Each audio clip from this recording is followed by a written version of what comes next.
done with the scissors? I said, I'm looking for the scissors. What have you done with them? Did you hear me? I want to cut something out of the paper. I'm reading the paper. Not that paper. I haven't even read that paper. I'm talking about last Sunday's paper. I was just having a look at it in the kitchen. You hear what I'm saying? I'm talking to you. Where's the scissors? Why don't you shut up, you daft prat? Don't you talk to me like that. I'm warning you.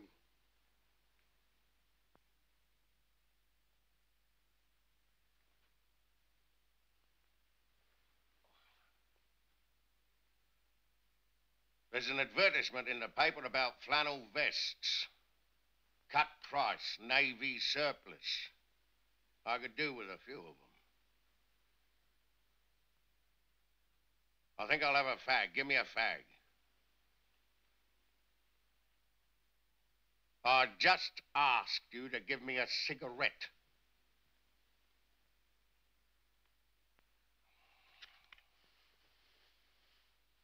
Look what I'm lumbered with. I'm getting old, my word of honor.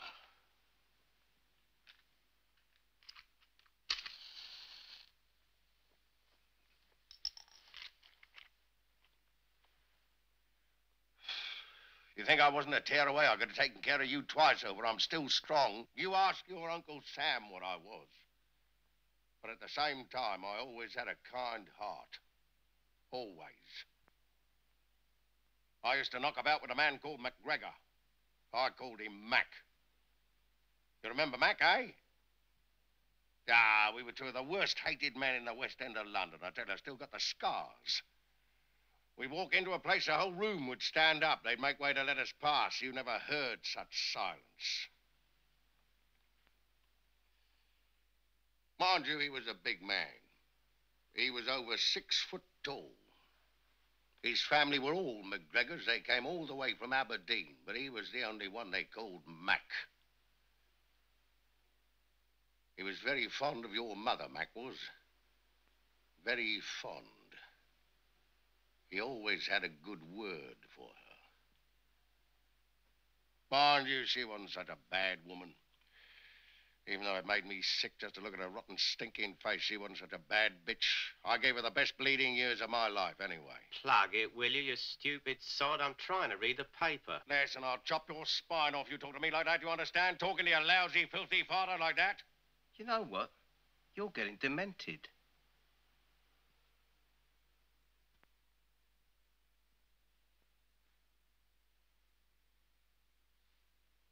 What do you think of second win for the 3:30? Well, Sandown Park? don't stand a chance. Sure he does. Not a chance. He's the winner. He talks to me about horses. I used to live on the course. One of the loves of my life. Epsom, I knew it like the back of my hand. I was one of the best-known faces down at the paddock. What a marvelous open-air life. He talks to me about horses. You only read their names in the papers. But I've stroked their manes. I've held them. I've calmed them down before a big race. I was the one they used to call for. Max, they'd say, there's a horse here. He's highly strung. You're the only man on the course who can calm him. It was true. I had an instinctive understanding of animals. I should have been a trainer. Many times I was offered the job, you know, a proper post by the Duke of... I forget his name. One of the dukes. But I had family obligations.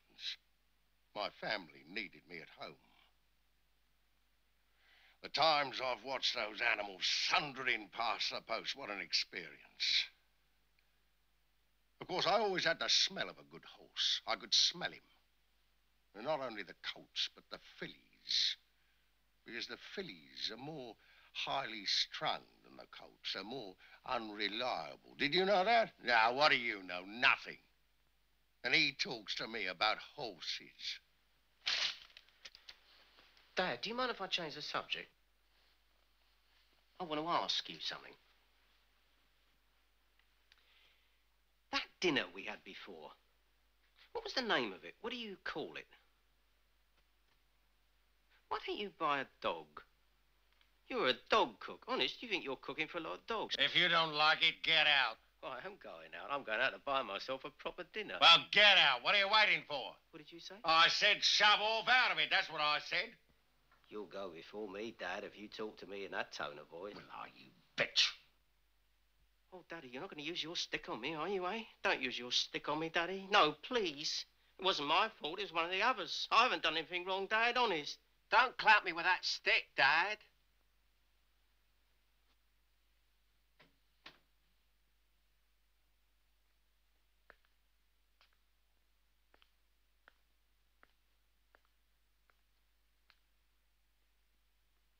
Hello, Uncle Sam. Hello. How are you, Uncle? Not bad. Bit tired. Tired? I'll be you're tired. Where you been? I've been to London Airport. All the way up to London Airport? What, right up the M4? Yes, all the way up there. Well, I think you're entitled to be tired, Uncle. Well, it's the drivers. I know, that's what I'm talking about. I'm talking about the drivers. Knocks you out. I'm here too, you know. I said I'm here too. I'm sitting here. I know you're here.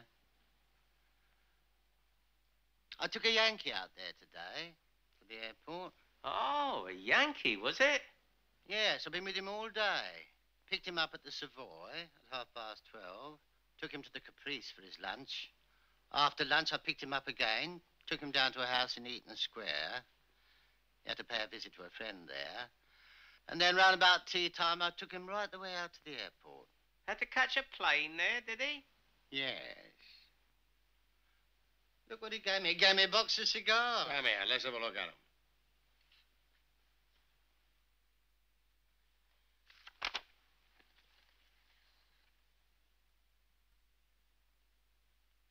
It's a fair cigar.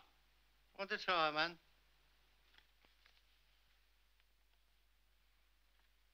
Do you know what he said to me? He told me I was the best chauffeur he'd ever had. The best one. From what point of view? Eh? From what point of view? From the point of view of his driving, Dad, and his general sense of courtesy, I should say. Thought you were a good driver, did he, Sam? Well, he gave you a first-class cigar.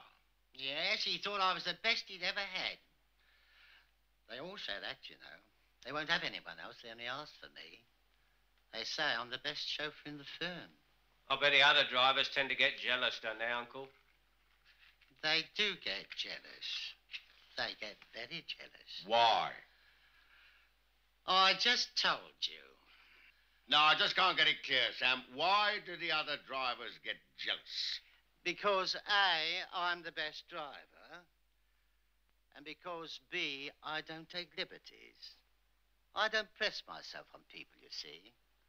These big businessmen, men of affairs, they don't want the driver jawing all the time. They like to sit in the back, have a bit of peace and quiet. After all, they're sitting in a Humber super snipe. They can afford to relax. At the same time, though, this is what really makes me special. I do know how to pass the time of day when required. For instance, I told this man today I was in the Second World War, not the First. I told him I was too young for the First. But I told him I fought in the Second. So did he, it turned out. He was probably a colonel or something in the American Air Force. Yes. Probably a navigator or something like that in a flying fortress. Now he's most likely a high executive in a worldwide group of aeronautical engineers. Yes. Yes. I know the kind of man you're talking about.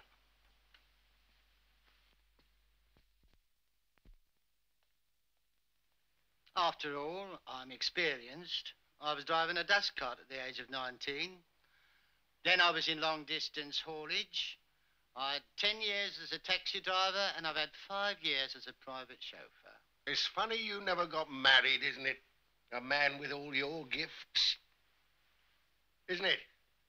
A man like you. There's still time. Is there? You'd be surprised. What have you been doing? Banging away at your lady customers, have you? Not me. In the back of the snipe?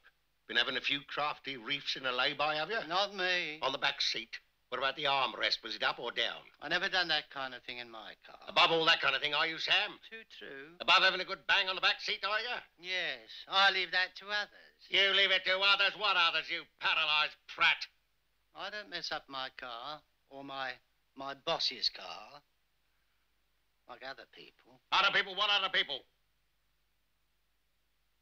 What other people? Other people. When you find the right girl, Sam, let your family know. Don't forget. We'll give you a #1 send-off, I promise you. You can bring her to live here. She can keep us all happy. We'd take it in turns to give her a walk around the park. I wouldn't bring her here. Sam, it's your decision. You're welcome to bring your bride here to the place where you live. Or, on the other hand, you can take a suite at the Dorchester. It's entirely up to you. I haven't got a bride.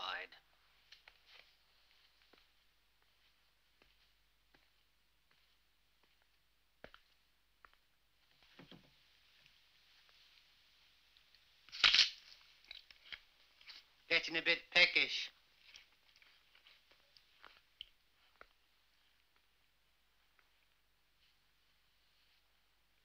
Never get a bride like you had, anyway. Nothing like your bride. Going about these days. Like Jessie.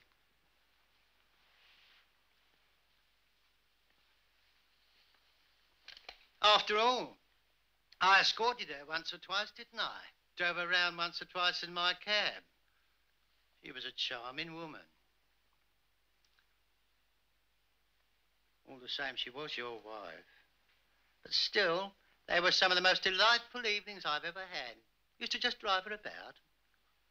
It was my pleasure. Christ. Used to pull up at a stall and buy her a cup of coffee. She was a very nice companion to be with.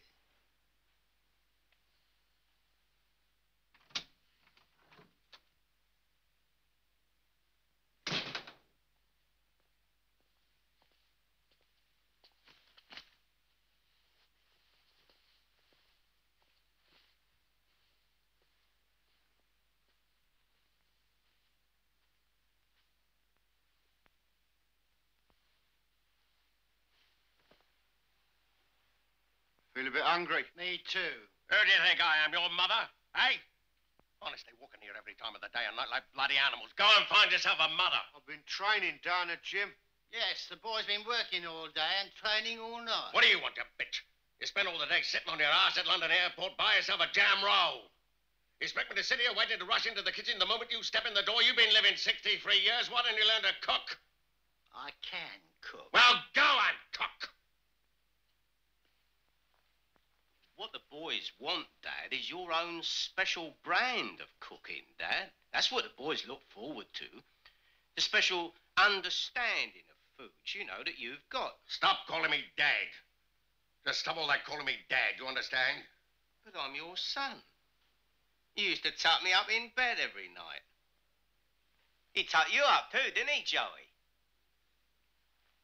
He used to like tucking up his sons. Lenny!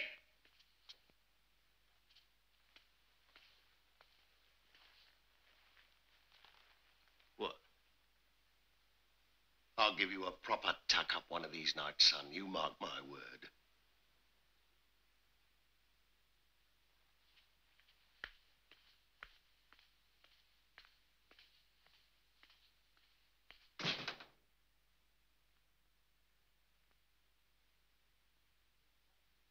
I've been training with Bobby Dodd.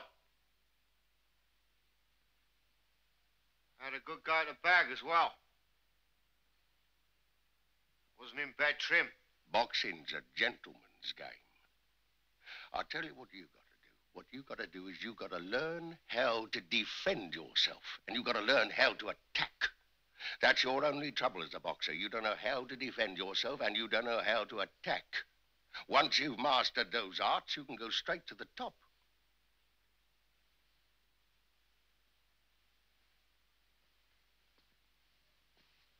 I got a pretty good idea of how to do that.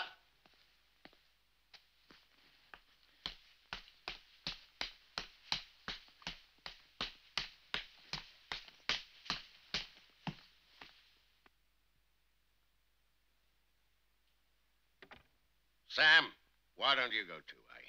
Why don't you just go upstairs? Leave me quiet. Leave me alone. I want to make something clear about Jessie, Max. I want to, I do.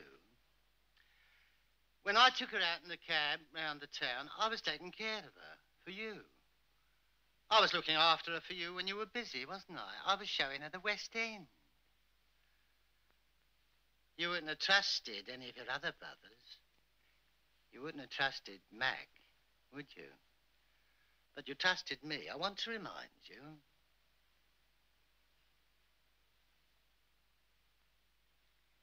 Oh, Mac died a few years ago, didn't he? Isn't he dead? He was a lousy, stinking, rotten loudmouth. A bastard, uncouth, sodding runt. Mind you, he was a good friend of yours. Hey, Sam. What? Why do I keep you here? You're just an old grub.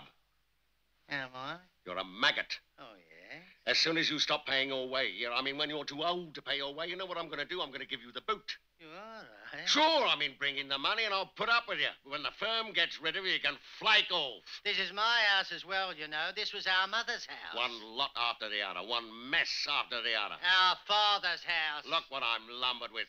One cast iron bunch of crap after another. One flow of stinking pus after another. Our father. I remember him. Don't worry. You kid yourself. He used to come over to me and look down at me, my old man did. He'd bend right over me, then he'd pick me up. I was only that big. Then he'd dandle me. Give me the bottle, wipe me clean, give me a smile, pat me on the bum, pass me around, pass me from hand to hand, toss me up in the air, catch me coming down. I remember my father.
Well, the key worked. They haven't changed the lock.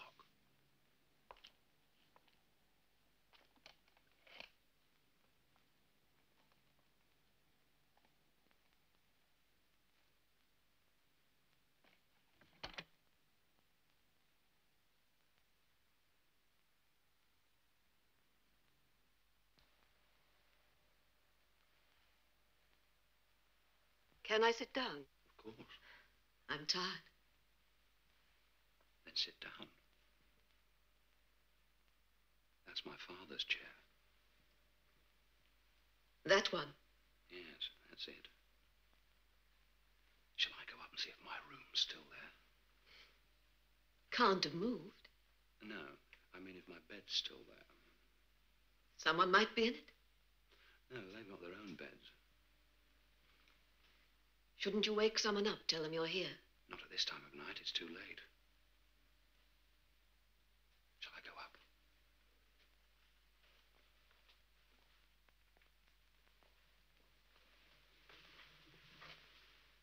Why don't you sit down?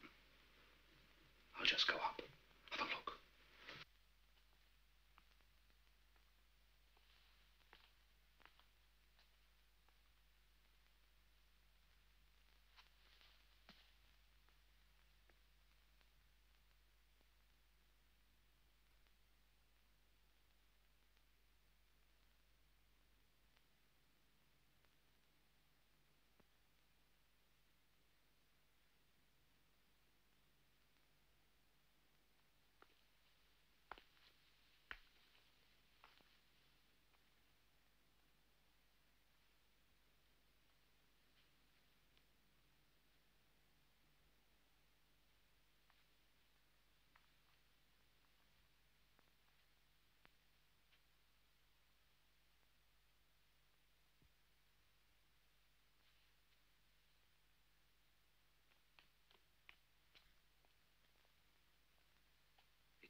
bed's there.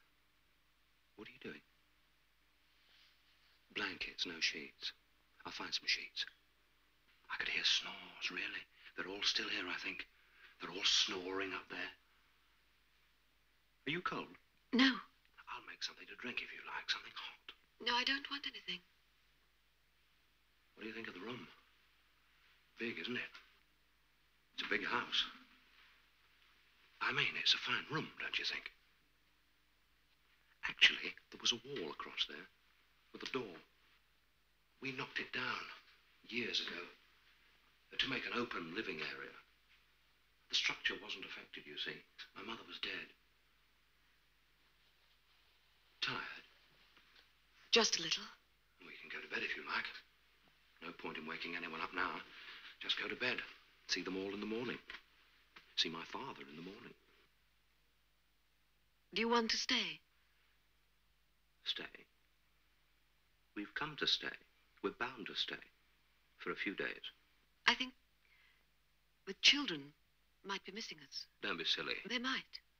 Look, we'll be back in a few days, won't we? Nothing's changed. Still the same. Still, he'll get a surprise in the morning, won't he? The old man.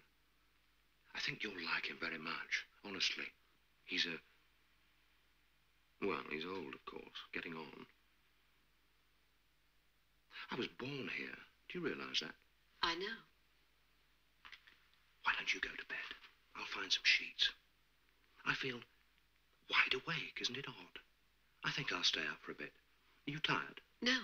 Go to bed. I'll show you the room. No, I don't want to. You'll be perfectly all right up there without me. Really you will. I mean, I won't be long. Look, it's just up there. It's the first door on the landing. The bathroom's right next door. You need some rest, you know. I just want to walk about for a few minutes. Do you mind? Of course I don't. Well, shall I show you the room? No, I'm happy at the moment. You don't have to go to bed.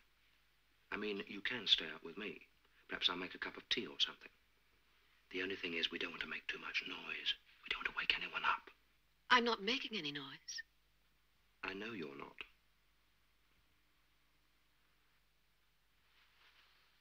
Look, it's all right, really. I'm here. I mean, I'm with you.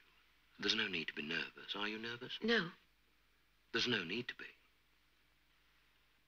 They're very warm people, really. Very warm. They're my family. They're not ogres. Well, perhaps we should go to bed. After all, have to be up early, see Dad.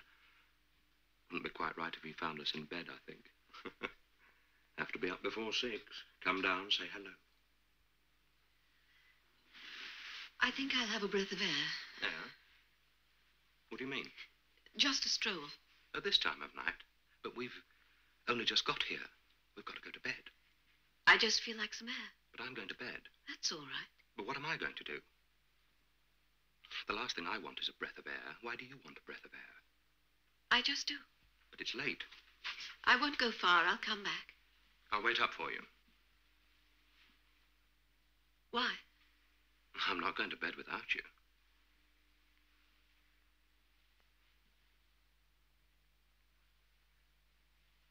Can I have the key?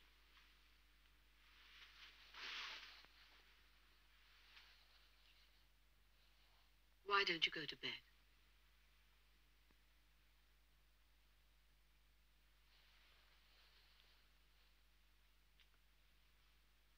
I won't be long.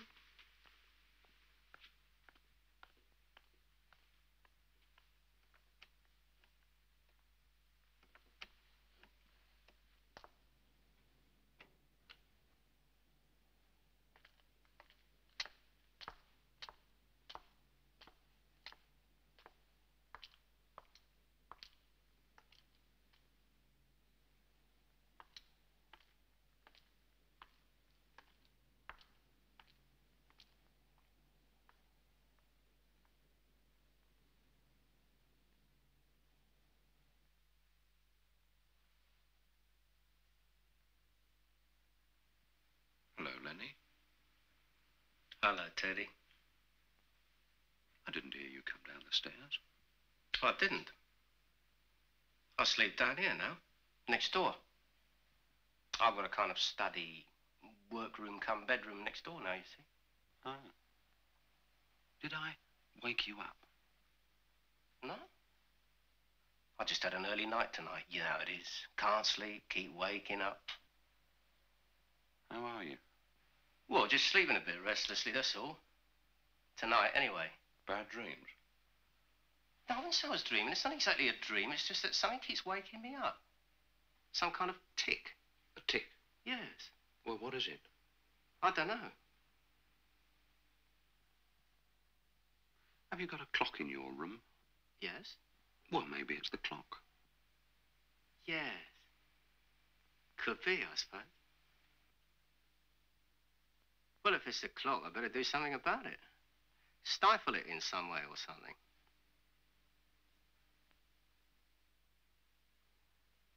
I've just come back for a few days. Oh, yes, have you? How's the old man? He's in the pink. I've been keeping well. Oh, have you? Staying the night then, are you? Yes. Well, you can sleep in your old room. Yes, I've been up. Yes, you can sleep there.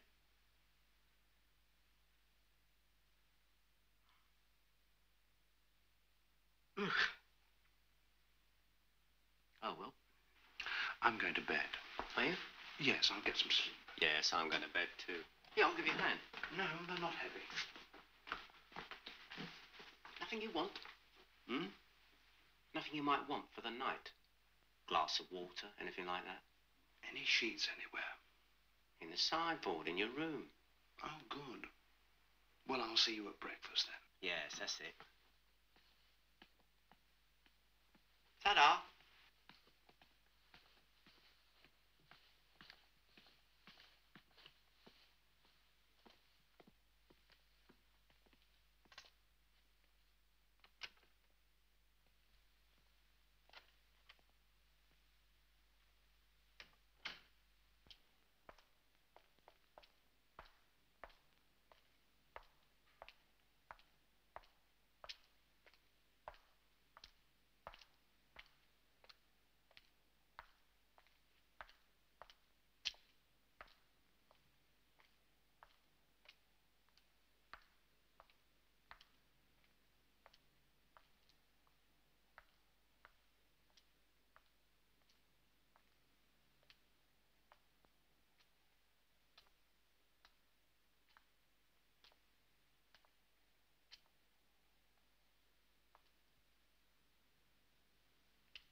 Good evening.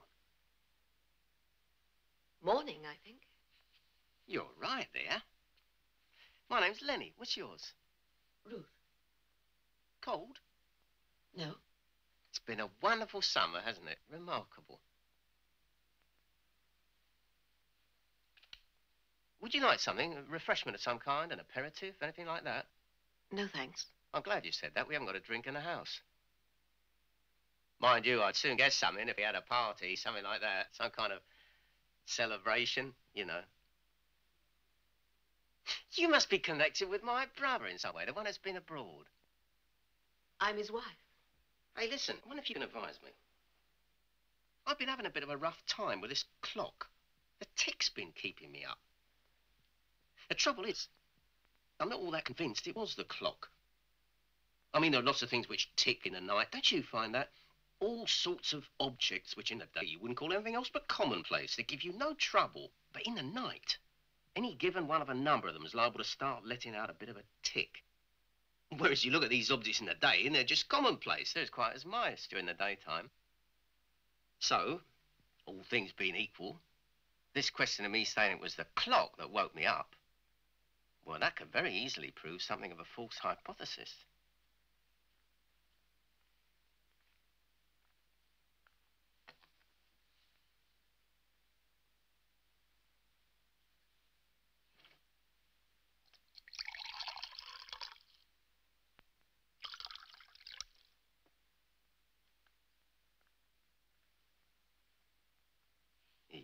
Bet you could do with this. What is it? Water.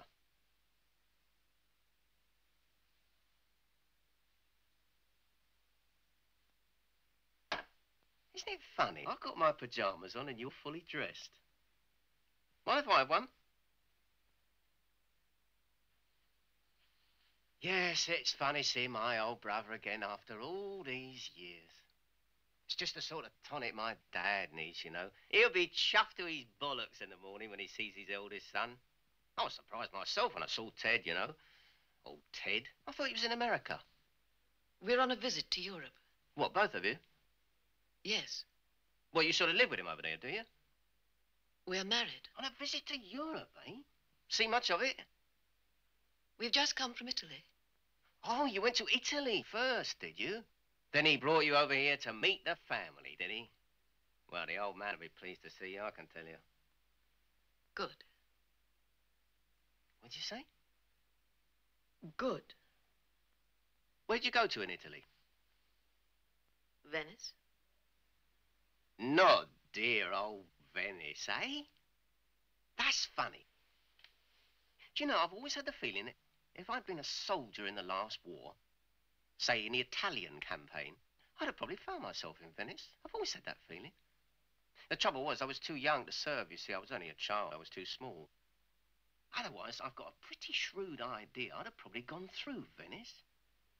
Yes, I'd almost certainly have gone through it with my battalion. Do you mind if I hold your hand? Why? Just a touch.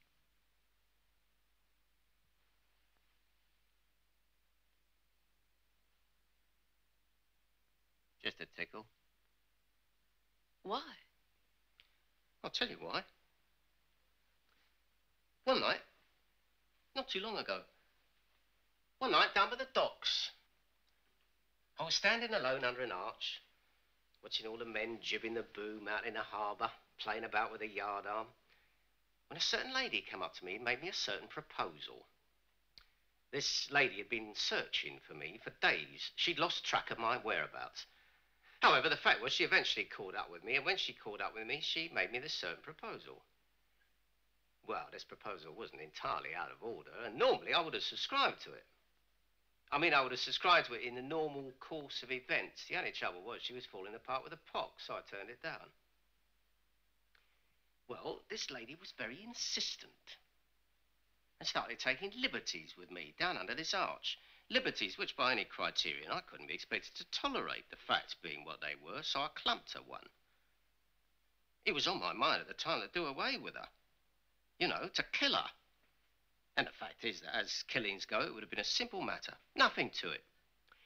Her chauffeur, who'd located me for her, he popped round the corner to have a drink. Which just left this lady and myself, you see, alone, standing underneath this arch, watching all the steamers steaming up. No one about, all quiet on the western front. And there she was, up against this wall. Well, just sliding down the wall, following the blow I'd given her. Well, to sum up, everything was in my favour for a killing. But don't worry about the chauffeur. The chauffeur would never have spoken. He was an old friend of the family. But in the end, I thought, nah, why go to all the bother? You know, getting rid of the corpse and all that. Getting yourself into a state of tension. So I just gave her another belt in the nose and a couple of turns of the boot and sort of left it at that. How did you know she was diseased? How did I know? I decided she was.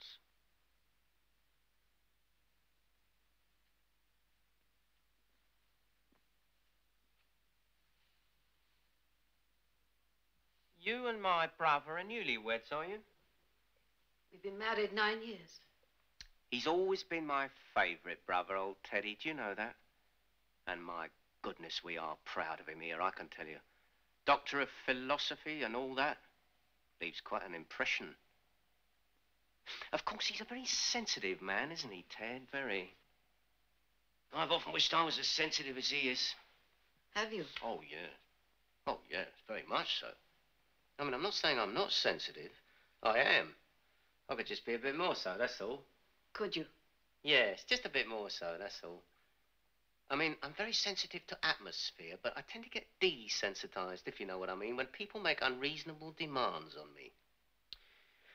For instance, last Christmas, I decided to do a bit of snow clearing for the borough council because we had a heavy snow over here that year in Europe. I didn't have to do this snow clearing. I mean, I wasn't financially embarrassed in any way. It just appealed to me. It appealed to something inside me. What I anticipated with a good deal of pleasure was the brisk, cold bite in the air in the early morning. And I was right. I had to get my snow boots on and I had to stand in a corner at about 5:30 in the morning to wait for the lorry to pick me up to take me to the allotted area. Bloody freezing. Well, the lorry came. I jumped on the tailboard, headlights on, dipped, and off we went. Got there, shovels up, fags on, and off we went. Deep into the December snow. Hours before cockcrow.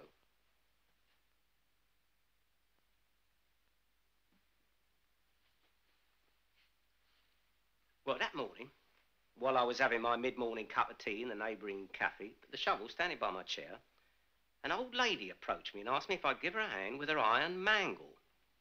Her brother-in-law, she said, had left it for her, but he'd left it in the wrong room. He'd left it in the front room. Well, naturally, she wanted it in the back room. It was a present he'd given me, see, a mangle to iron out the washing, but he'd left it in the wrong room. He'd left it in the front room. Well, that was a silly place to leave it. It couldn't stay there. So I took time off to give her a hand. She only lived up the road. Well, the only trouble was that when I got up there, I couldn't move this mangle. It must have weighed about half a ton. How this brother-in-law got it up there in the first place, I can't even begin to envisage. So there I was, doing a bit of shoulders on with a mangle, risking a rupture. And this old lady just standing there, waving me on. Not even lifting a little finger to give me a helping hand. So after a few minutes, I said to her, now look here, why don't you stuff this iron mangle up your arse? Anyway, I said, they're out of date. You want to get a spin dryer? I had a good mind to give her a work over there and then. But as I was feeling jubilant with the snow clearing, I just gave her a short arm jab to the belly and jumped on a bus outside. Excuse me, shall I take this ashtray out of your way? It's not in my way. It seems to be in the way of your glass. The glass was about to fall. Or the ashtray. I'm rather worried about the carpet. It's not me, it's my father. He's obsessed with order and clarity. He doesn't like mess. Besides, I don't believe you're smoking at the moment. I'm sure you won't object if I move the ashtray.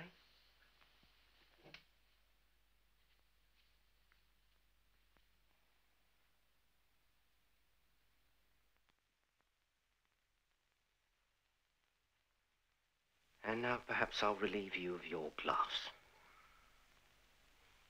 I haven't quite finished. You've consumed quite sufficient, in my own opinion. Not in mine, Leonard. Don't call me that, please. Why not? That's the name my mother gave me. Just give me the glass. No. I'll take it, then. If you take the glass, I'll take you. How about me taking the glass without you taking me? Why don't I just take you? You're joking. You're in love, anyway, with another man. You've had a secret liaison with another man. His family didn't even know. Then you come here without a word of warning and start to make trouble. Have a sip. Go on. Have a sip from my glass. Sit on my lap. Take a long, cool sip.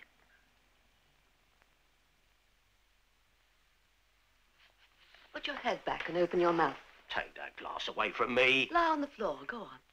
I'll pour it down your throat. What are you doing? Making me some kind of proposal?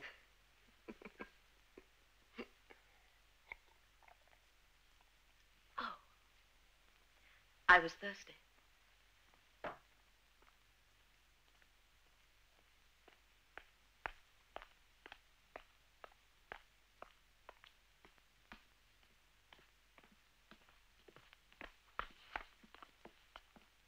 What was that supposed to be? Some kind of proposal?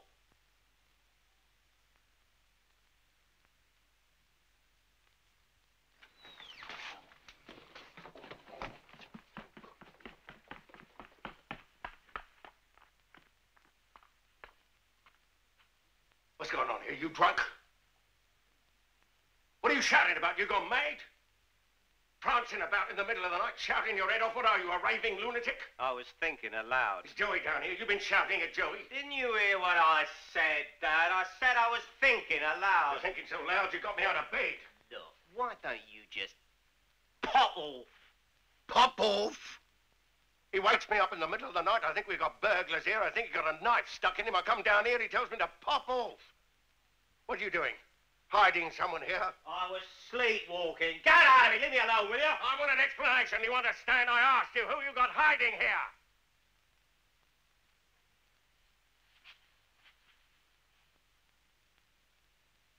I'll tell you what, Dad. Since you're in the mood for a bit of a chat, I'll ask you a question. It's a question I've been meaning to ask you for some time. That night, you know, the night you got me,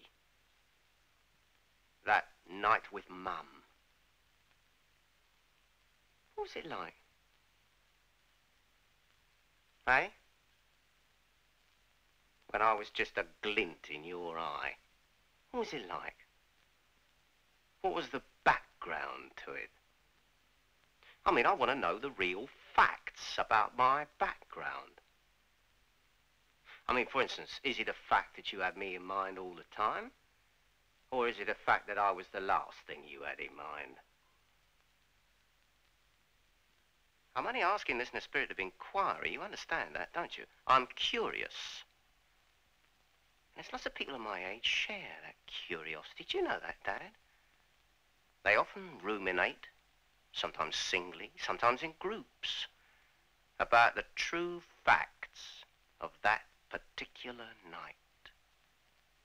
The night they were made in the image of those two people. At it. It's a question long overdue from my point of view, but as we happen to be passing the time of day here tonight, I thought I'd pop it to you. You'll drown in your own blood. If you prefer to answer the question in writing, I've got no objection. I should have asked my dear mother. Why didn't I ask my dear mother? Now it's too late. She's passed over to the other side.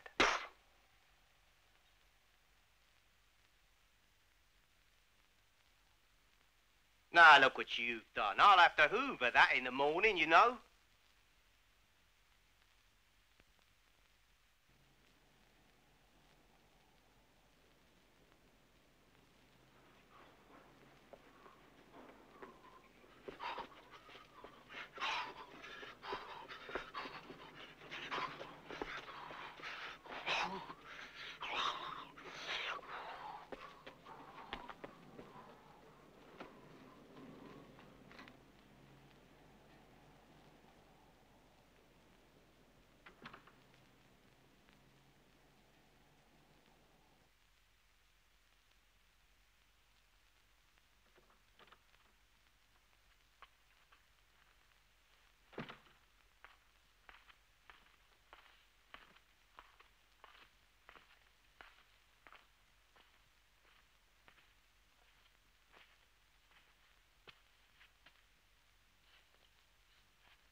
I hate this room. There's a kitchen I like. It's nice down there. It's cozy. I can't stay down there. You know why? Because he's always washing up down there, scraping the plates, driving me out of the kitchen. That's why. Why don't you bring your tea up here? I don't want to bring my tea up here. I hate it here. I want to drink my tea down there. What's the time? 6:30. 6:30. I'm going to see a game of football this afternoon. You want to come? I'm talking to you. Training this afternoon. I'm doing 6 rounds with Blackie. That's not till 5 o'clock. You've got time to see a game of football before 5 o'clock. It's the first game of the season. No, I'm not going. Why not?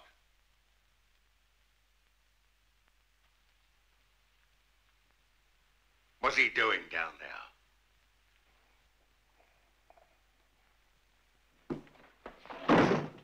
What are you doing in here? Washing up, What else? getting rid of your leavings. Putting them in the bin, eh? Right in. You resent making my breakfast. That's what it is, isn't it? That's why you bang round the kitchen like that. Scraping the frying pan, scraping all the leavings into the bin, scraping all the plates, scraping all the tea out of the teapot. That's why you do that every single stinking morning, I know. Listen, Sam, I want to say something to you from my heart. I want you to get rid of these feelings of resentment you've got towards me. Honestly, have I ever given you cause? When Dad died, he said to me, Max, look after your brothers. That's exactly what he said to me. How could he say that when he was dead? What? How could he speak if he was dead? Before he died, Sam. Just before. They were his last words, his last sacred words, Sammy. You think I'm joking? You think when my father spoke on his deathbed, I wouldn't obey his words to the last letter? You hear that, Joey? He'll stop at nothing. He's even prepared to spit on the memory of our dad. What kind of a son were you wet wick? You spent half your time doing crossword puzzles. We took you into the butcher's shop. You couldn't even sweep the dust off the floor. We took McGregor into the shop. He could run the place by the end of the week. Well, I'll tell you one thing. I respected my father, not only as a man, but as a #1 butcher. And to prove it, I followed him into the shop. I learned to carve a carcass at his knee. I commemorated his name in blood. I gave birth to 3 grown men, all on my own bat. What have you done? What have you done, you tit? Do you want to finish the washing up? Look, here's the cloth. So try to get rid of these feelings of resentment, Sam. After all, we are brothers. Do you want the cloth? Here, I'll take it.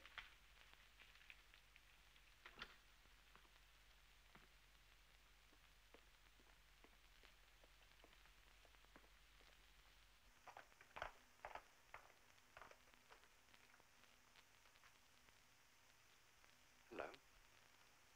Dad? We overslept. What's for breakfast?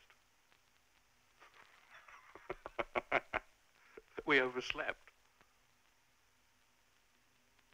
Did you know he was here? No. Did you know he was here?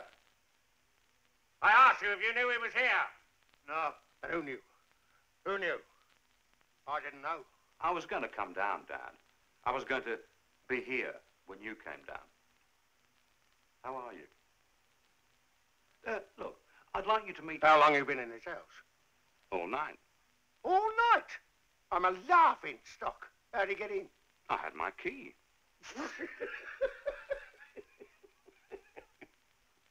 Who's this? I was just going to introduce you. Who asked you to bring tarts in here? Tarts. Who asked you to bring dirty tarts into this house? Listen, don't be silly. You been here all night? Yes, we arrived from Venice. We've had a smelly scrubber in my house all night. We've had a stinking, pox-ridden slut in my house all night. Stop it. What are you talking about? I haven't seen the bitch for 9 years. He comes home without a word. He brings a filthy scrubber off the street. He shacks up in my house. She's my wife. We're married. I've never had a whore under this roof before. Ever since your mother died, my word of honor. Have you ever had a whore here? Has Lenny ever had a whore here? They come back from America, they bring the slop bucket with them. They bring the bedpan with them. Take that disease away from me. Get her away from me. She's my wife. Chuck him out. A doctor of philosophy. Sam, you want to meet a doctor of philosophy? I said chuck him out. What's the matter? You deaf? You're an old man. He's an old man.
Yes. You a mother? Yes. How many you got? 3. Oh, yours 10? Daddy. Why don't we have a nice cuddle and kiss, eh? Like the old days. What about a nice cuddle and kiss, eh? Come on, then. You want to kiss your old father? Want to cuddle with your old father? Come on, then.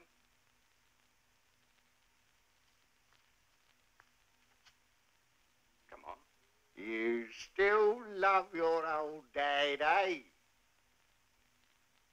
Come on, Dad. I'm ready for the cuddle.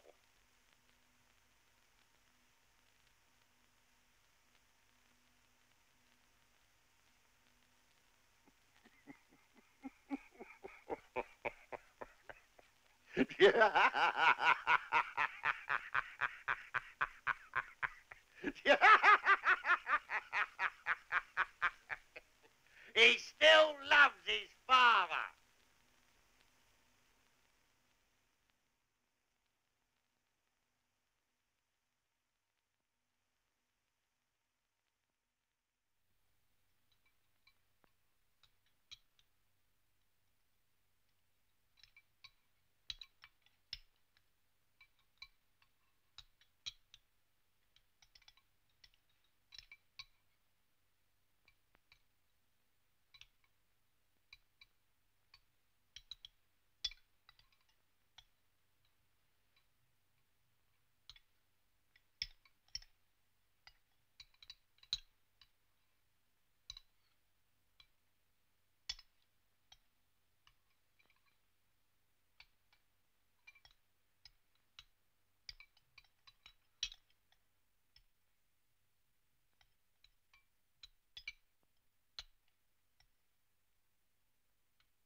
That was a very good lunch.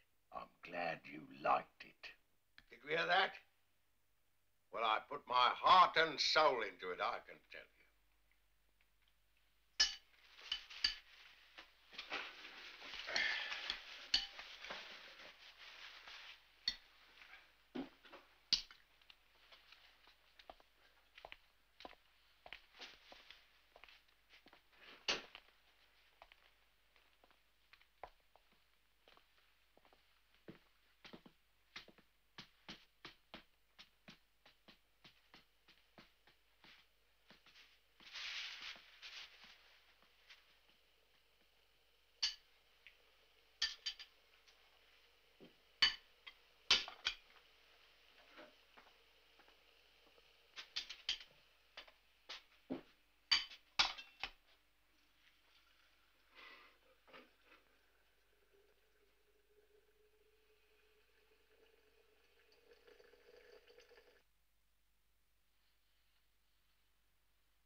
This is a lovely cup of coffee.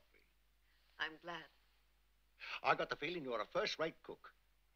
I'm not bad. No, I got the feeling you're a #1 cook. Am I right, Teddy? Yes, she's a very good cook. Well, it's a long time since the whole family was together, eh? If only your mother was alive. Hey, what do you say, Sam? What would Jessie say if she was alive, sitting here with her 3 sons, 3 fine, grown-up lads, and a lovely daughter-in-law? The only shame is her grandchildren aren't here. She'd have petted them and cooed over them, wouldn't she, Sam? She'd have fussed over them and played with them, told them stories, tickled them. I tell you, she'd have been hysterical. Mind you, she taught those boys everything they know. She taught them all the morality they know. And she had a heart to go with it. What a heart. Hey, Sam, listen, what's the use of beating round the bush? That woman was the backbone to this family. I mean, I was busy, working 24 hours a day in the shop. I was going all over the country to find meat. I was making my way in the world. But I left a woman at home with a will of iron, a heart of gold, and a mind. Right, Sam? What a mind. Mind you, I was a generous man to her. I never left her short of a few bob. I remember one year I entered into negotiation with a top-class group of butchers with continental connections. I was going into association with them. I remember the night I came home. I kept quiet. First of all, I gave Lenny a bath, then Teddy a bath, then Joey a bath. What fun we used to have in the bath, eh, boys? Then I came downstairs and I made Jessie put her feet up on a poof. What happened to that poof? I haven't seen it for years.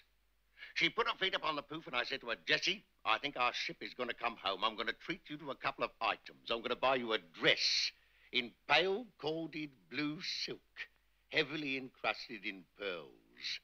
And for casual wear, a pair of pantaloons in lilac-flowered taffeta. Then I gave her a drop of cherry brandy. I remember the boys came down in their pajamas, all their hair shining, their faces pink. It was before they started shaving. And they knelt down at our feet, Jessie's and mine. I tell you, it was like Christmas.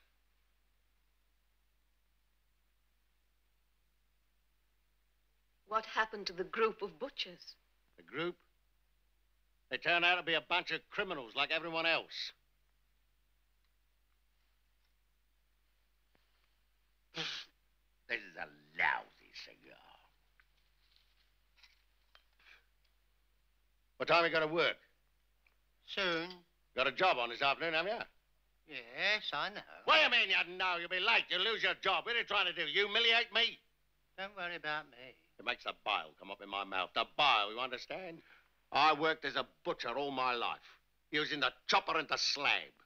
The slab, you know what I mean? The chopper and the slab to keep my family in luxury. 2 families. My mother was bedridden. My brothers were all invalids. I had to earn the money for the leading psychiatrists. I had to read books. I had to study the disease so that I could cope with an emergency at every stage. Crippled family, 3 bastard sons, a slut bitch of a wife.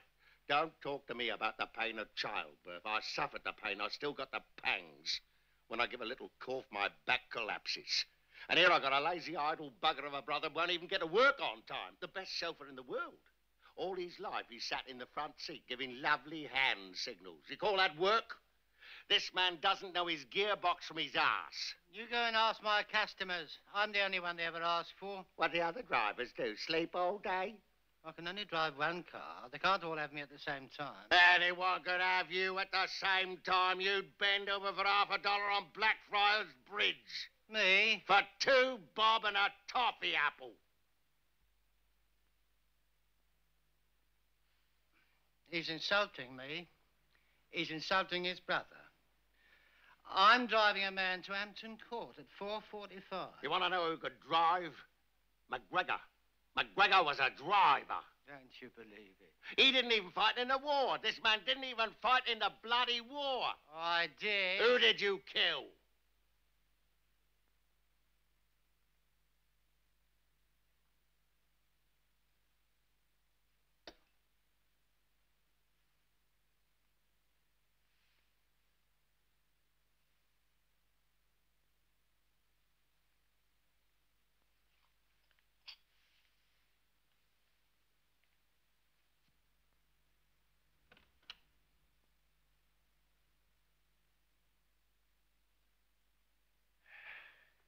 Well, how you been keeping, son?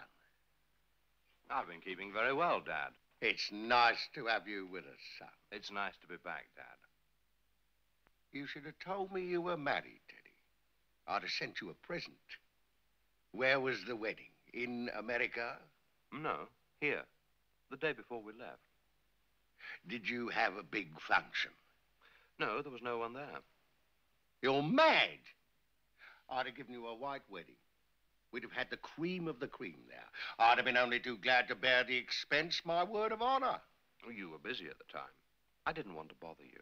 But you're my own flesh and blood. You're my firstborn. I'd have dropped everything. Sam would have driven you to the reception in the Snipe. Lenny would have been your best man. And then we'd have all seen you off on the boat.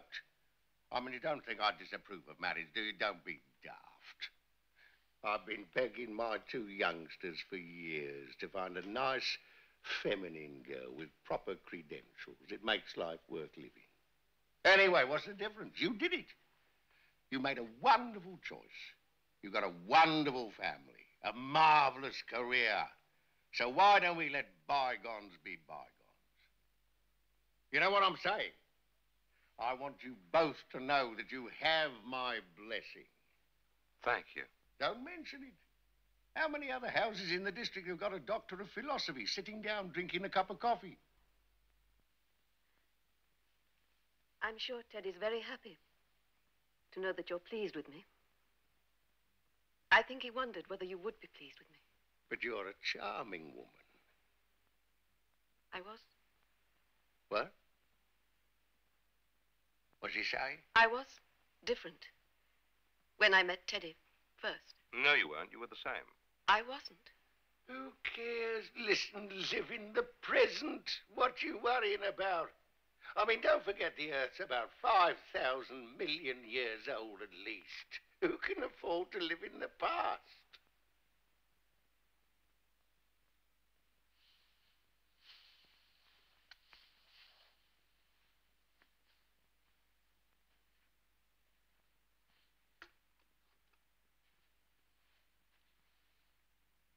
She's a great help to me over there. She's a wonderful wife and mother. She's a very popular woman. She's got lots of friends. It's a great life at the university. You know, it's a very good life. We've got a lovely house. We've got everything we want. It's a very stimulating environment. My department is highly successful. We've got 3 boys, you know. Oh, boys! Isn't that funny, eh? You got 3, I got 3. You got 3 nephews, Joey. Joey! You're an uncle, dear. You could teach them how to box. I'm a boxer. In the evenings after work. I'm in demolition in the daytime. Oh, are you? Yeah. I hope to be full-time. When I get more bouts. He speaks so easily to his sister-in-law, do you notice? That's because she's an intelligent and sympathetic woman. Hey, tell me, do you think the children are missing their mother? Of course they are. They love her. We'll be seeing them soon. Your cigar's gone out. Oh, yes. Want a light? No. No.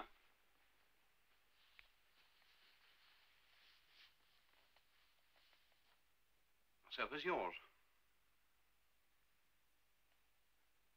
Oh, yes.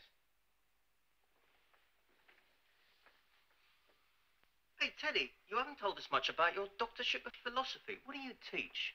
Philosophy. Well, I want to ask you something. Do you detect a certain logical incoherence in the central affirmations of Christian theism? That question doesn't fall within my province. Well, look at it this way. You don't mind asking you some questions, do you? If they're within my province. Well, look at it this way. How can the unknown merit reverence? In other words, how can you revere that of which you're ignorant? At the same time, it would be ridiculous to propose that what we know merits reverence. What we know merits any one of a number of things, but it stands to reason reverence isn't one of them. In other words, apart from the known and the unknown, what else is there? I'm afraid I'm the wrong person to ask. But you're a philosopher. Come on, be frank. What do you make of all this business of being and not being? What do you make of it? Well, for instance, take a table. Philosophically speaking, what is it? A table. Ah, you mean it's nothing else but a table? Well, some people would envy your certainty, wouldn't they, Joey? For instance, I've got a couple of friends of mine. We often sit around the Ritz bar having a few liqueurs, and they're always saying things like that. You know, things like, take a table, take it. All right, I say, take it. Take a table. But once you've taken it, what are you going to do with it? Once you've got hold of it, where are you going to take it? You probably sell it. You won't get much for it. Chop it up for firewood. Don't be too sure, though. You've forgotten something. Look at me. I move my leg.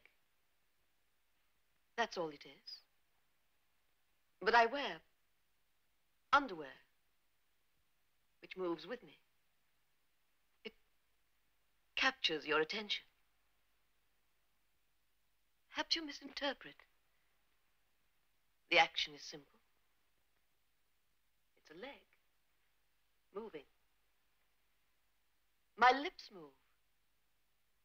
Why don't you restrict your observations to that? Perhaps the fact that they move is more significant than the words which come through them. You must bear that possibility in mind.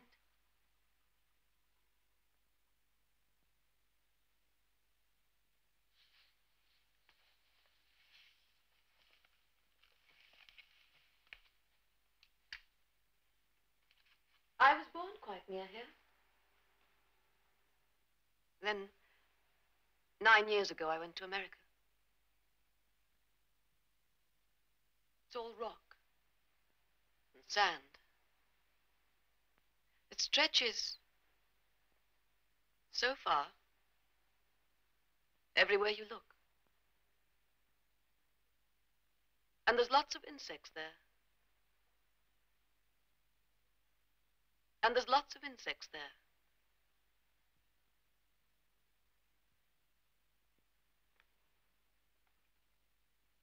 Well,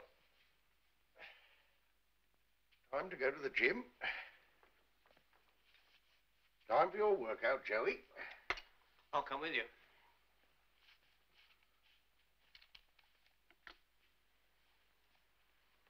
Joe.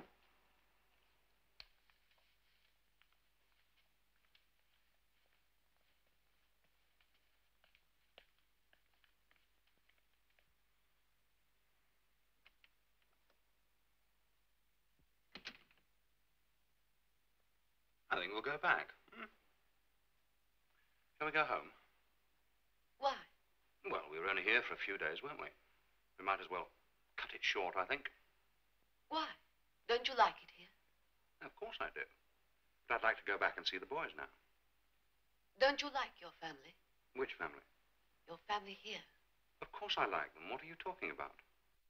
You don't like them as much as you thought you did. Of course I do. Of course I like them. I don't know what you're talking about.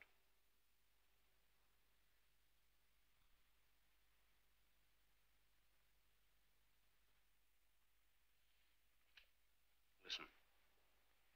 You know what time of the day it is there now, do you? What? It's morning. It's about 11 o'clock. Is it? Yes, they're about 6 hours behind us. I mean, behind the time, here. The boys will be at the pool. Now? Swimming. Think of it. Morning over there. Sun. We'll go anyway, It's so clean there. Clean? Yes. Is it dirty here? No, of course not. But but it's cleaner there. Look, I just brought you back to meet the family, didn't I? You've met them. We can go. The fall semester will be starting soon. You find it dirty here. I didn't say I found it dirty here.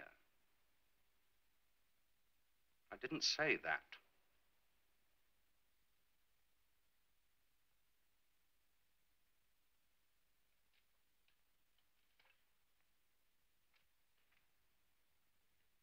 Look, I'll go and pack. You rest for a while, will you? They won't be back for at least an hour. You can sleep. Rest. Please? You can help me with my lectures when we get back. I'd love that. I'd be so grateful for it, really. We can bathe till October. You know that. Here, there's nowhere to bathe except the swimming bath down the road. You know what it's like? It's like a urinal. A filthy urinal.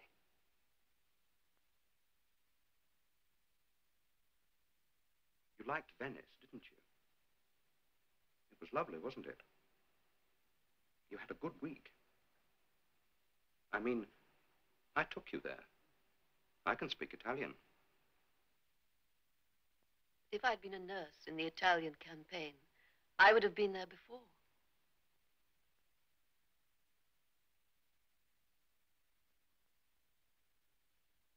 You just rest. I'll go and pack.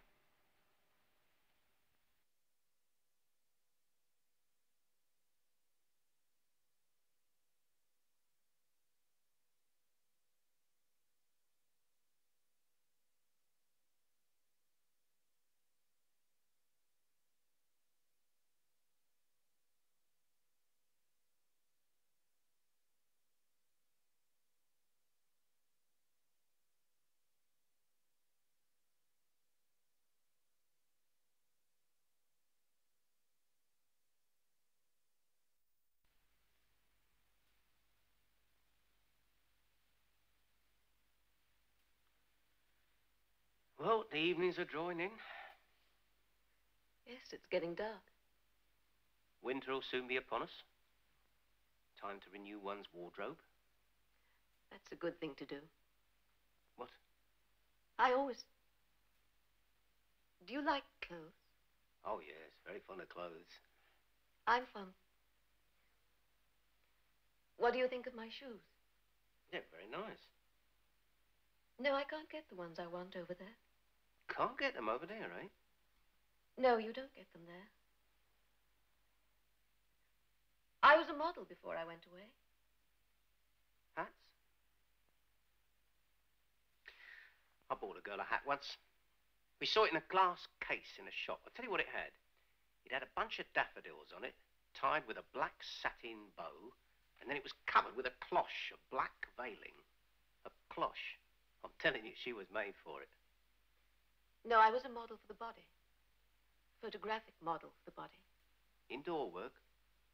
It was before I had all my children. No, not always indoors. Once or twice we went to a place in the country by train. Oh, 6 or 7 times. We used to pass a large white water tower. This place, this house, was very big. The trees. There was a lake, you see. We used to change and walk down towards the lake. We went down a path on stones.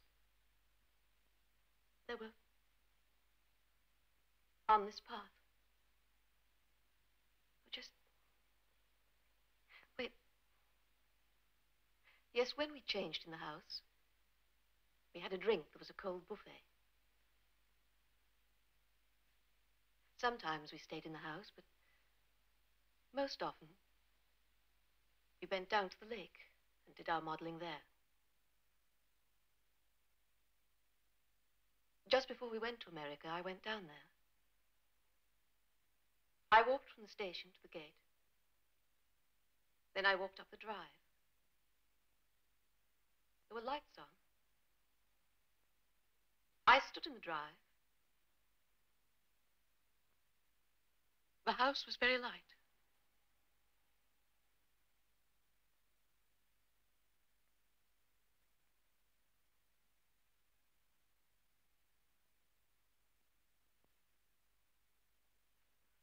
What have you been saying to her?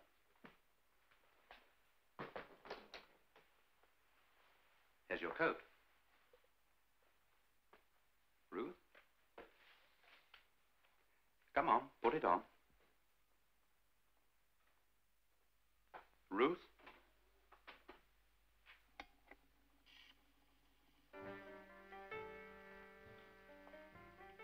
What about one dance before you go? We're going. Just one? No, we're going. Just one dance with her brother-in-law before she goes? Madam?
She's wide open.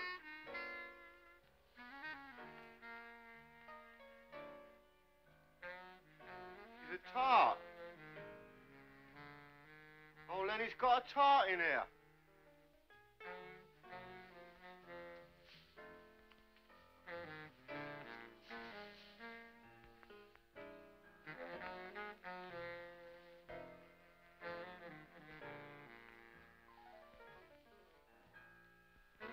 Just up my street.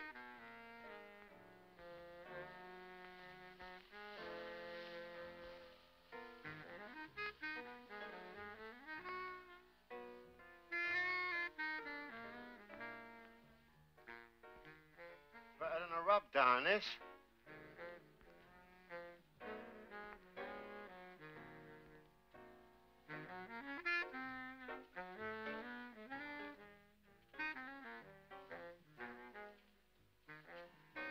You going, Teddy?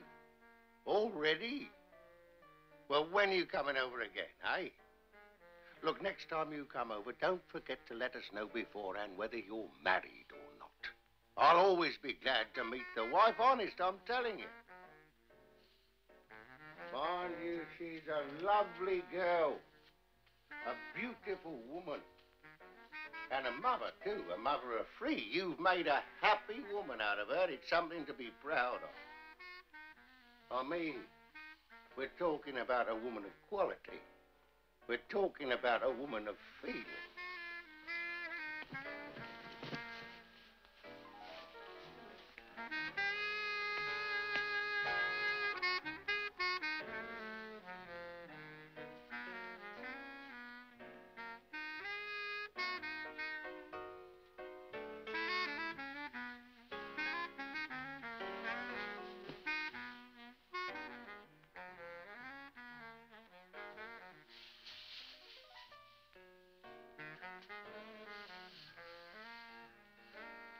I'd like something to eat. I'd like a drink. Did you get any drink? We've got drink. I'd like one, please. What drink? Whiskey. I've got it. Well, get it.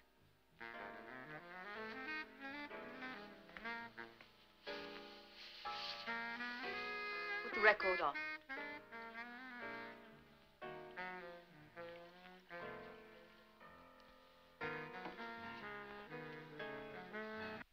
I want something to eat. I can't cook. He's the cook. Soda on the side? What's this glass? I can't drink out of this. Haven't you got a tumbler? Yes? Well, put it in a tumbler.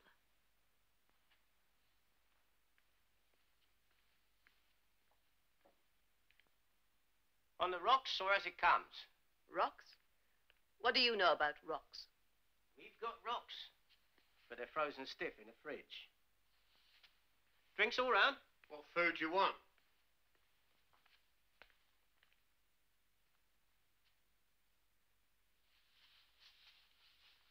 Has your family read your critical works?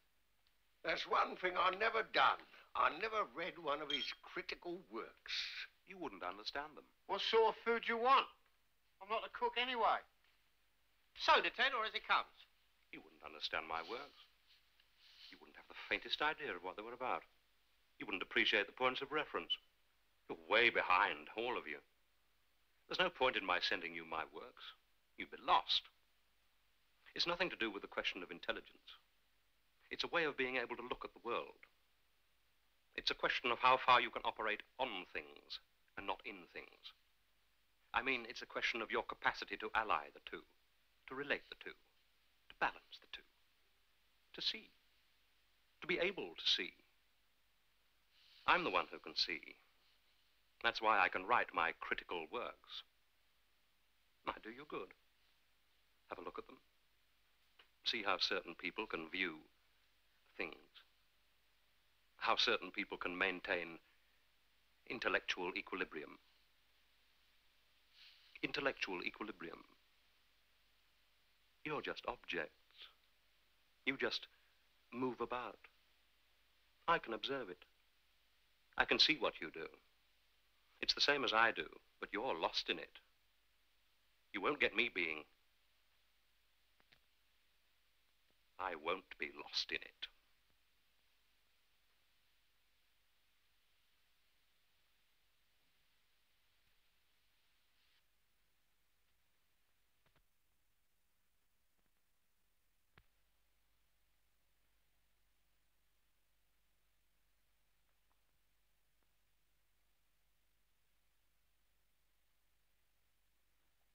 Do you remember McGregor, Teddy? Mac? Of course I do. What did you think of him? Did you take to him? Yes, I liked him. Why?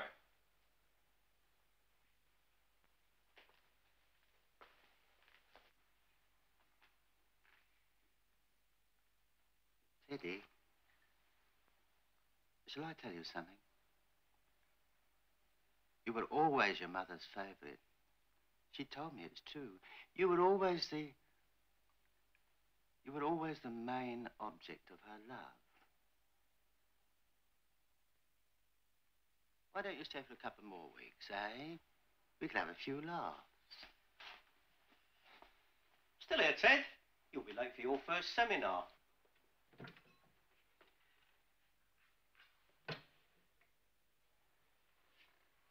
Where's my cheese roll? Someone's taken my cheese roll. I left it there. You've been thieving? I took your cheese roll, Lenny.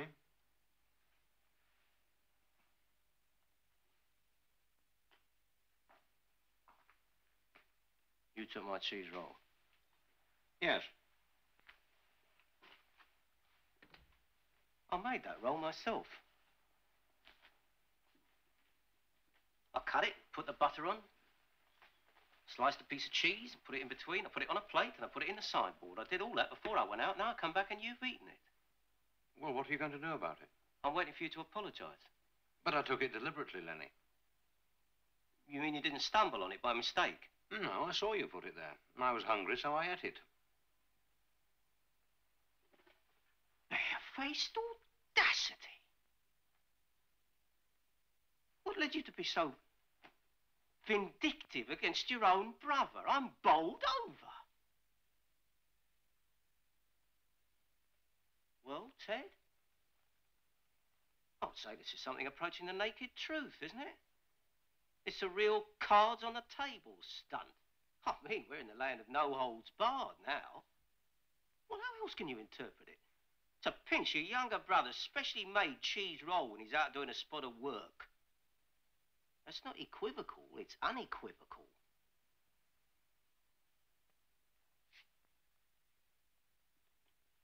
Mind you, I will say, you do seem to have grown a bit sulky during the last 9 years. Bit sulky. Bit inner, bit less forthcoming.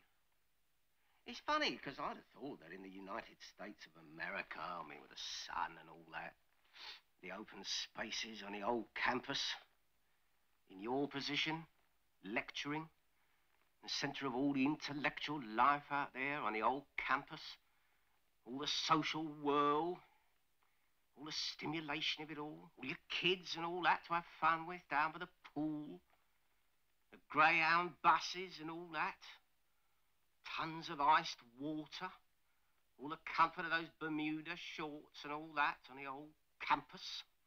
No time of the day or night you can't get a cup of coffee or a Dutch gin. I'd have thought you'd have grown more forthcoming, not less. Because I want you to know that you set a standard for us, Teddy. Your family looks up to you, boy. And do you know what it does? It does its best to follow the example you set. Because you're a great source of pride to us. That's why we were so glad to see you come back. To welcome you back to your birthplace. That's why.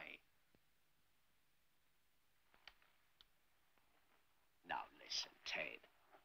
There's no question we live a less rich life here than you do over there. We live a closer life. We're busy, of course. Joey's busy with his boxing. I'm busy with my occupation.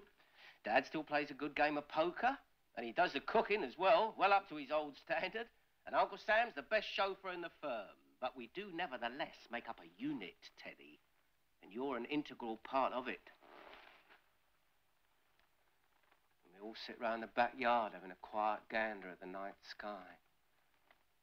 There's always an empty chair standing in the circle, which is in fact yours.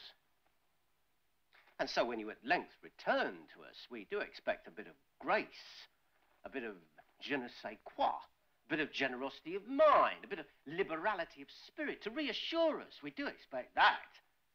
But do we get it? Have we got it? Is that what you've given us? Yes.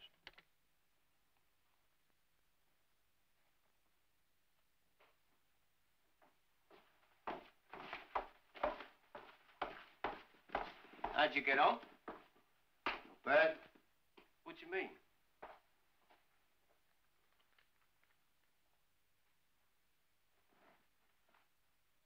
What do you mean? Not bad. Well, I want to know what you mean. Well, not bad. What's it got to do with you? Joey, you tell your brother everything.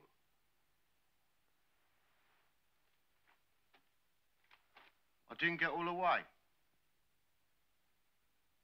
You didn't get all the way? You didn't get all the way, but you've had her up there for 2 hours. Well?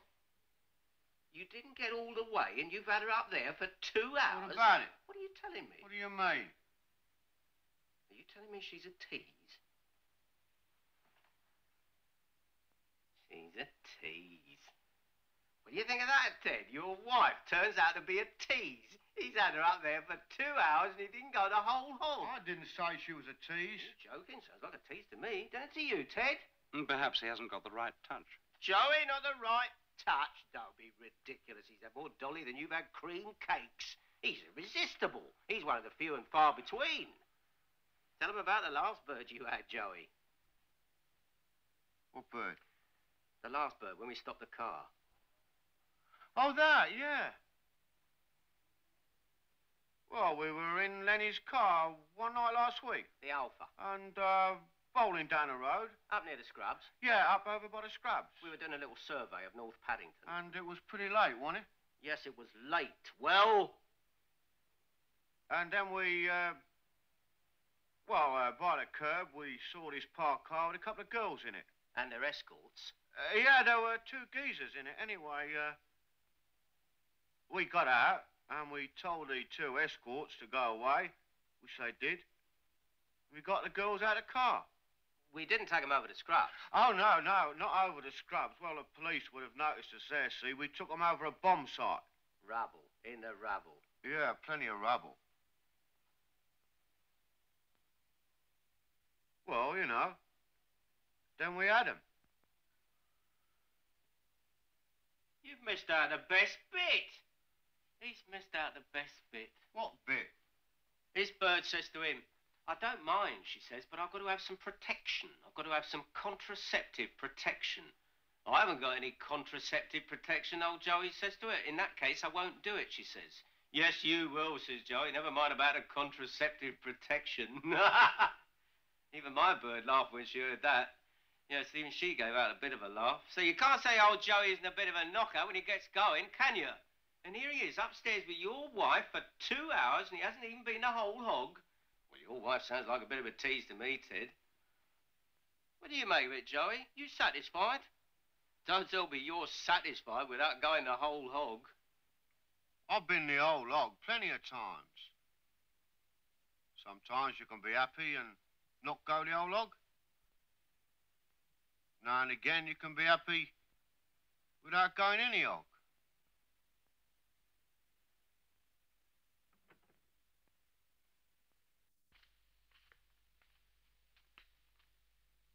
Where's the whore? Still in bed? She'll make us all animals. The girl's a tease. What? She sat Joey on a string. What do you mean? He had her up there for 2 hours and he didn't go the whole hog.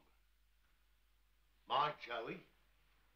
She did that to my boy, to my youngest son. How you feeling, son? Are you all right? Sure, I'm all right. Does she do that to you, too? No. He gets the gravy. You think so? No, he don't. He's her lawful husband. She's his lawful wife. No, he don't. He don't get no gravy. I'm telling all of you. I'll kill the next man who says he gets the gravy. Joey, what are you getting so excited about? It's because he's frustrated. You see what happens? Who is? Joey! No one's saying you're wrong. In fact, everyone's saying you're right. You know something? Perhaps it's not a bad idea to have a woman in the house. Perhaps it's a good thing. Who knows? Maybe we should keep her. Maybe we'll ask her if she wants to stay. I'm afraid not, Dad. She's not well. And we've got to get home to the children. Not well. I told you, I'm used to looking after people who are not so well. Don't worry about that. Perhaps we'll keep her here. Don't be silly. What's silly? You're talking rubbish. Me? She's got 3 children. She can have more. Here, if she's so keen. She doesn't want any more. What do you know about what she wants, eh, Ted? The best thing for her is to come home with me, Dad, really. We're married, you know. We'd have to pay her, of course. You realize that. We can't leave her walking about without any pocket money. She'll have to have a little allowance. Of course we'll pay her. She's got to have some money in her pocket. That's what I'm saying. You can't expect a woman to walk about without a few bob to spend on a pair of stockings.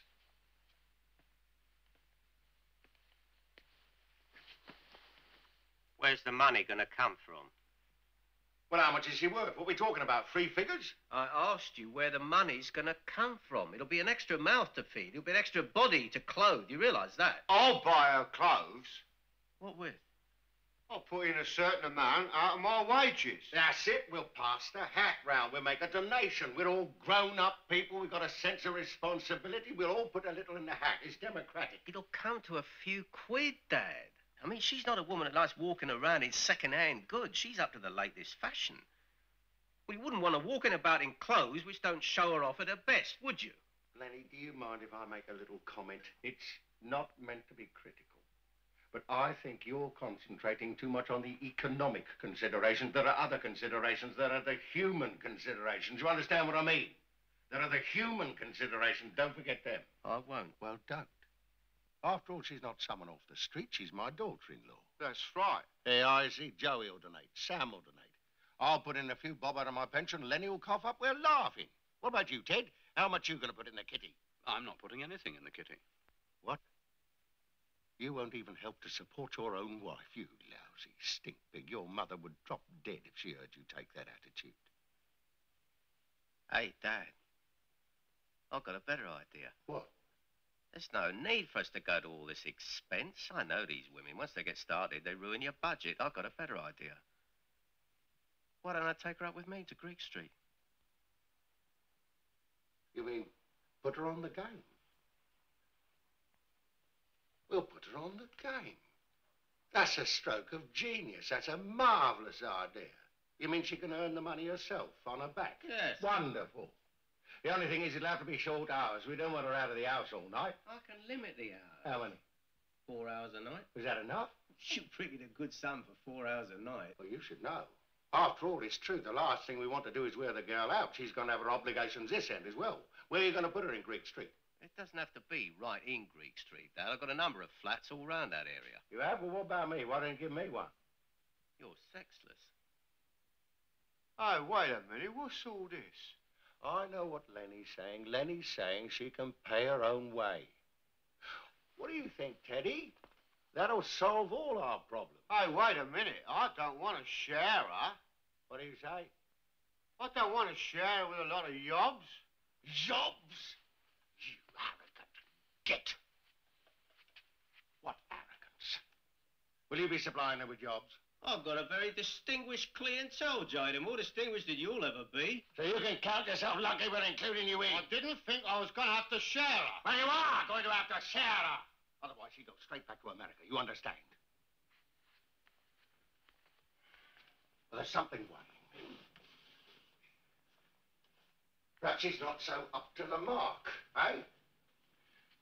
Teddy, you're the best judge. Do you think she'll be up to the mark? I mean, what about all this teasing? Is she going to make a habit of it? That'll get us nowhere.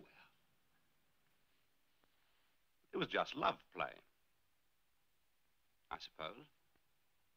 That's all I suppose it was. Love play? 2 bleeding hours. That's a bloody long time for love play. I don't think we've got anything to worry about on that score, Dad. How do you? I'm giving you a professional opinion. Hey, listen, Teddy. You could help us, actually. If I was to send you some cards over to America, you know, very nice ones with a name on and a telephone number, very discreet, well, you could distribute them to various parties who might be making a trip over here. Of course, you get a little percentage out of it. I mean, you needn't tell them she's your wife. No, we could call her something else. Dolores or something. Or Spanish Jackie. No, you've got to be reserved about it, Dad. We could call her something nice, like Cynthia or Gillian. Gillian? No, what I mean, Teddy, you must know lots of professors, heads of departments, men like that. They pop over here for a week at the Savoy. They need someone that can go to have a nice quiet poke. Of course, you'd be in a position to give them inside information. Sure, you can give them proper data. I'll bet you before 2 months we'd have a waiting list. You could be our representative in the States. Of course, we're talking in international terms. By the time we're finished, Pan American will give us a discount. She'd get old. Very quickly.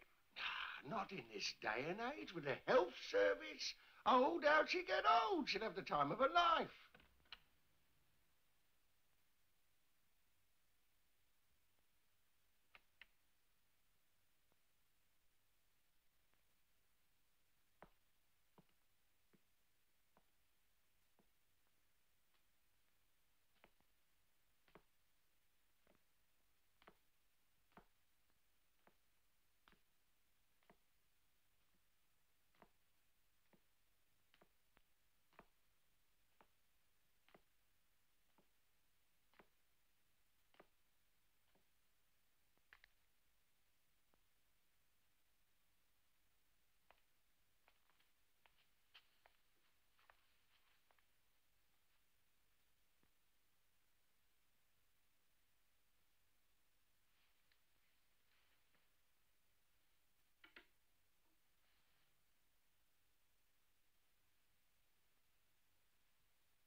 Ruth, the family have invited you to stay for a little while longer, as a kind of guest.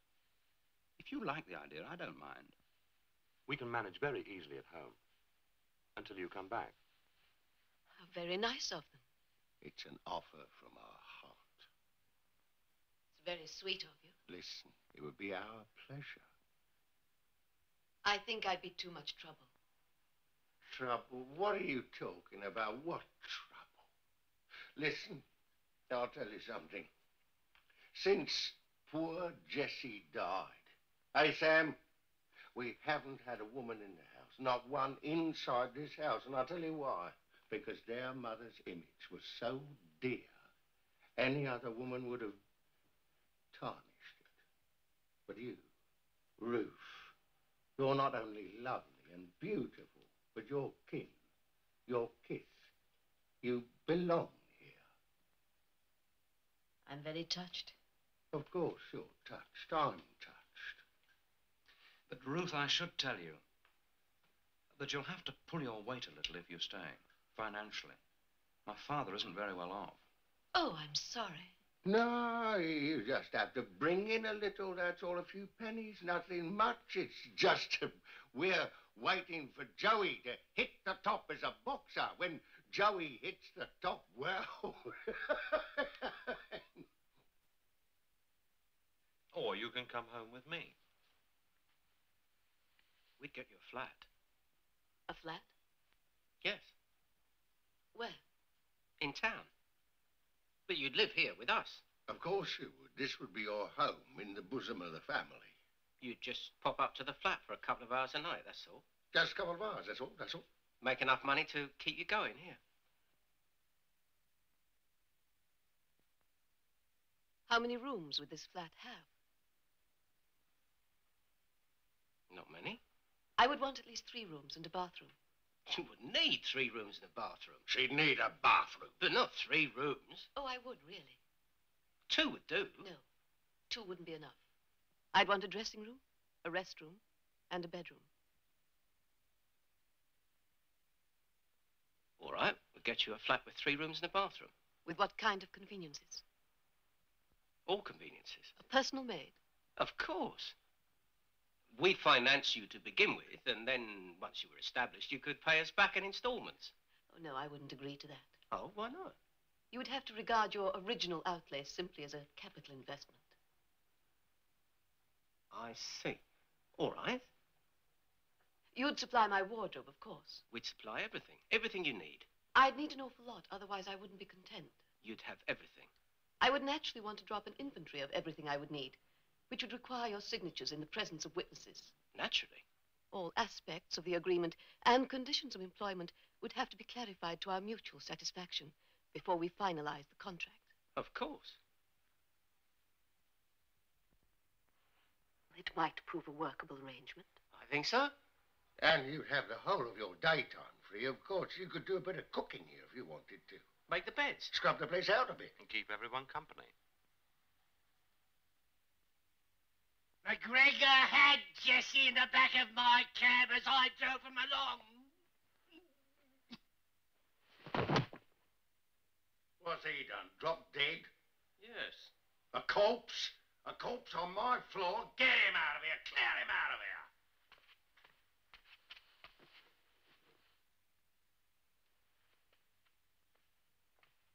He's not dead. He probably was dead for about 30 seconds. He's not even dead. Yes, there's still some breath there. You know what that man had? Has. Has. A diseased imagination. Yes. It sounds a very attractive idea. Do you want to shake on it now, or do you want to leave it till later? Or we'll leave it till later.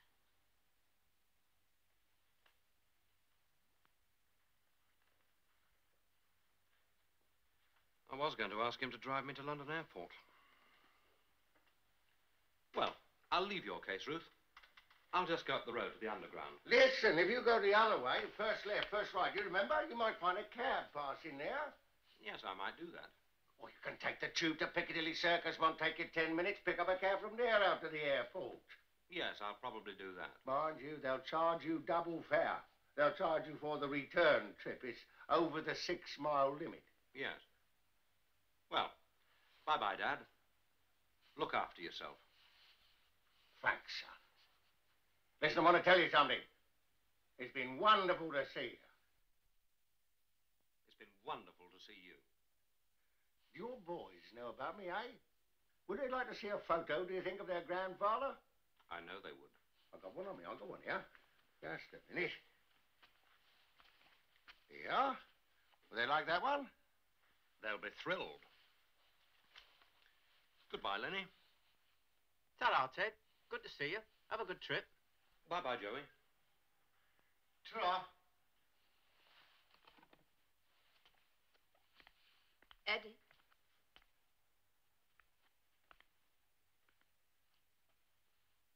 Don't become a stranger.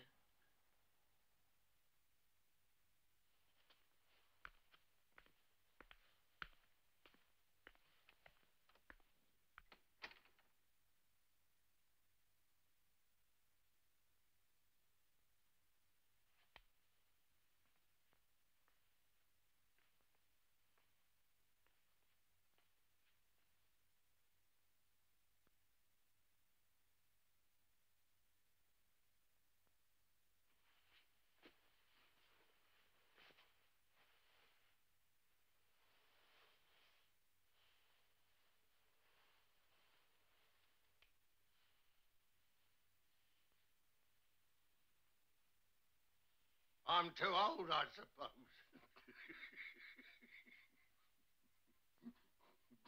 She thinks I'm an old man.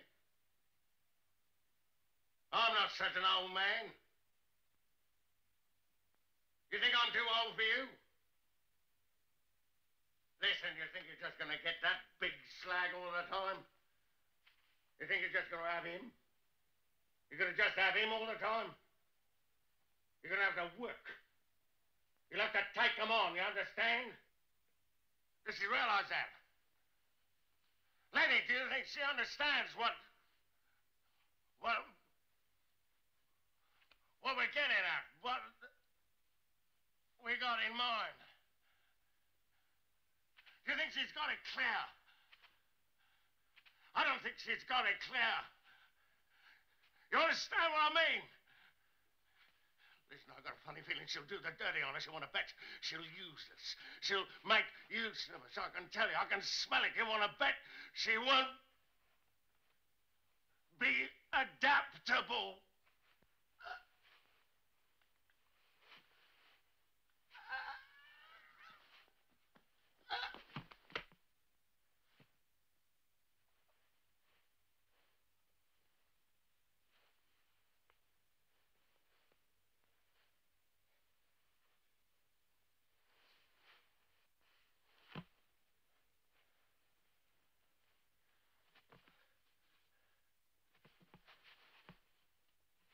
I'm not an old man. Dear me.